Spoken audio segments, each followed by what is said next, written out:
আমার মতো কে কয়জন আম পাগল? তাই আমি তো প্রচুর একটা আমের পাগল, আর যে কোনো কিছু আম দিয়ে বানানোর সবই ভালোবাসি। তাই দেখো, আম দিয়ে কাঁচাগোল্লা বানিয়ে ফেললাম। না খেলে কি ভালো লাগে, আমের সেন্টটা পুরো পেয়ে যাচ্ছে। তাই এটার জন্য কি কি লাগছে সেটা অবশ্যই দেখো। আমি নিয়েছি 3টে আম, 2 প্যাকেট শুকনো দুধ আর 500 গ্রাম ছানা। আমগুলোকে আমি ভালোভাবে ছাড়িয়ে দেখো নিয়েছি। এগুলোকে মিক্সার জারে আমি ভরে ভালোভাবে বেটে নিতে হবে। দেখো কত সুন্দর আমি এটাকে পেস্ট করে নিয়েছি। আর ছানাটাকে ভালোভাবে কচলে দলে সেনে নিতে হবে, কারণ এরকম কম বেশি বাড়িতে বানানো রেসিপি হয়তো আশা করি অনেকেই ভালোবাসো, আর তাদের মধ্যে আমিও একজন। তাই দেখো আমি নিয়ে নিলাম, এটা কাঁচাগোল্লা বানাবো। সেটার জন্য 2 ভাগ ছানা আর 1 ভাগ ছানা আমি রেখে দিলাম। কড়াইতে ওভেনে কড়াইটা বসিয়ে দিয়েছি। আমি যেটা আমগুলো রেখেছিলাম পেস্ট করে, সে আমটাকে দিয়ে দিলাম।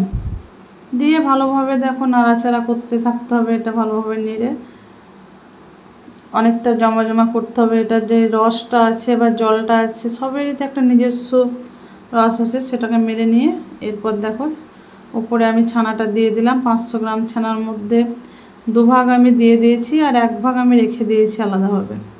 তো এটা হালকা হাতে নাড়াতে হবে প্রায় 4-5 মিনিট।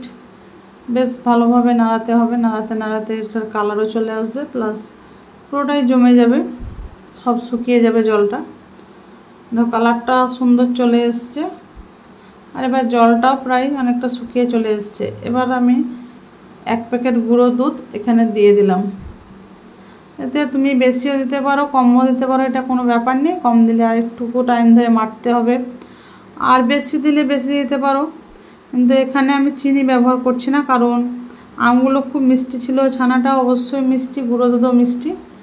আর কাঁচাগোল্লা তো অবশ্য সেভাবে মিষ্টি কেউ পছন্দ করে না, কিন্তু তোমাদের মিষ্টি পছন্দ হয়ে থাকে তাহলে অল্প একটু চিনি ব্যবহার করতে পারো। এটা যে যার মতো করে স্বাদ। আমার দেখো এটা সুন্দরভাবে জমে গেছে। এবার আমি থালায় ঢেলে দিলাম যাতে করে এটা একটু শুকিয়ে যায়।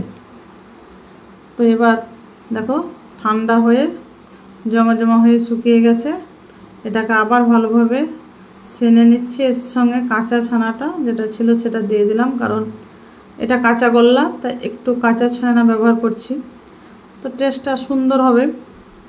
কাঁচা ছানাটা দিয়ে ভালোভাবে মাখিয়ে নিলাম।